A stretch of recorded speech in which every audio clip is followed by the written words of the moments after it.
قطار در قطار رکھ کر یہ لاشیں جلائی گئیں، اس کے باوجود اتنی بدبو پھیلی کہ سڑکوں پر چلنا محال ہو گیا۔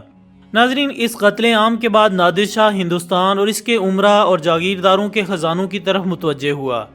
مغلیہ خزانے سے تمام جواہرات اور دیگر قیمتی سامان لوٹ لینے کے بعد مزید 3 کروڑ روپے کا مطالبہ کیا گیا۔ اس مطالبے کو پورا کرنے کی خاطر کئی صدیوں سے بند تہہ خانے کھول دیے گئے۔ جو دولت مغلوں نے 400 سال میں جمع کی تھی وہ سب کی سب نادر شاہ کے ہاتھ لگ گئی۔ اس کے بعد یہ حکم جاری ہوا کہ شہر کی تمام رعایا اپنی اپنی دولت اور مال و اسباب کی فہرستیں لے کر حاضر ہوں۔ نادر شاہ کو اختیار تھا کہ ان میں سے وہ جو چیز چاہے پسند کر لے، سو تمام رعایا اپنے اپنے مال کا حساب لے کر حاضر ہو گئی۔ یہاں ان کی ایسی آبرو ریزی کی گئی کہ کچھ لوگ اپنا حساب کتاب مکمل ہونے کے بعد شرمساری سے خودکشی کر لیتے، تو کچھ لوگوں سے مطلوبہ رقم نہ ملنے پر سرعام ان کے منہ پر تھپڑ رسید کیے جاتے۔ کوئی غلط حساب لے کر آتا تو اس کی ڈنڈوں سے ایسی مار پٹائی کی جاتی کہ جسم اور منہ سے خون جاری ہو جاتا۔ بڑے بڑے امراء اور شرفاء کے ساتھ چوروں اور موالیوں جیسا سلوک ہوتا رہا۔ نادر شاہ کی دہلی سے روانگی تک یہ سلسلہ یوں ہی چلتا رہا۔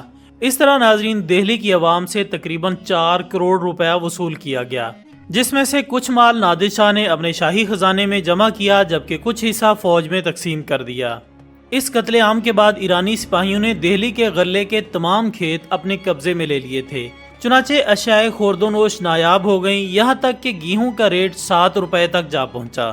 دوستو، اس دور میں 7 روپے کی قیمت آج کے 70,000 روپے سے بھی زائد تھی۔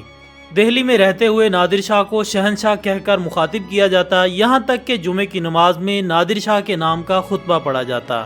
فارسی میں نادر کے نام کے سکے بھی تیار کیے گئے۔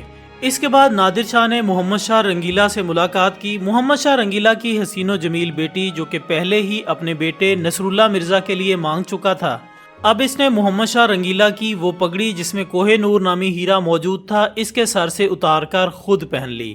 جب وہ دہلی سے روانہ ہوا تو اس کے ساتھ بیش بہا دولت، کوہ نور ہیرا، تخت طوس، ہزاروں جنگی گھوڑے ہاتھی اور نہ جانے کیا کیا تھا۔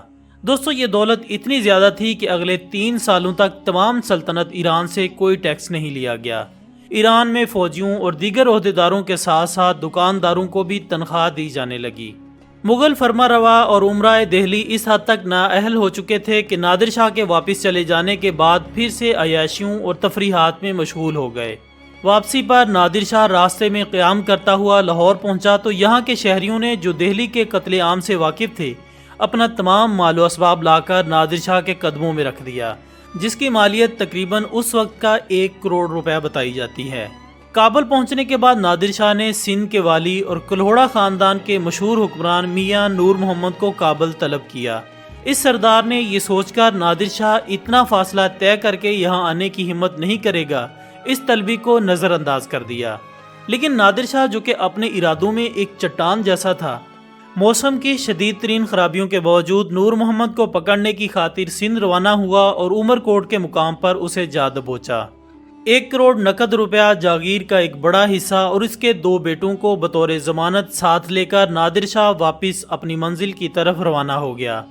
ناظرین، نادر شاہ نے 1745 عیسوی میں سلطنت عثمانیہ کے ایک بڑے لشکر کو دوبارہ شکست دی۔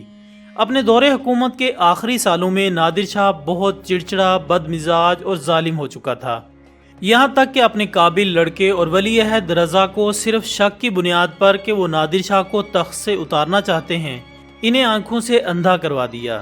اس کے بعد جگہ جگہ نادر شاہ کے خلاف بغاوتیں پھوٹنے لگیں۔ آخرکار سن 1747 عیسوی میں اس کے اپنے ہی محافظ دستوں نے اس کے خیمے میں داخل ہو کر اسے قتل کر ڈالا۔ نادر شاہ کے بعد اس کا ایک افغان فوجی سردار احمد شاہ ابدالی اس کا جانشین ہوا۔ ناظرین، نادر شاہ کا واحد مقصد جنگ اور فتح تھی اور اس کو بجا طور پر ایشیا کا آخری فاتح کہا جا سکتا ہے۔ ایک ماہر سپہ سالار کی حیثیت سے اس کی جنگی صلاحیت بے مثال تھی۔ اس میدان میں اسلامی دنیا میں اس کے بعد ابراہیم پاشا مصری اور مصطفیٰ کمال کے علاوہ کوئی دوسرا شخص اس کا مد مقابل پیدا نہیں ہوا۔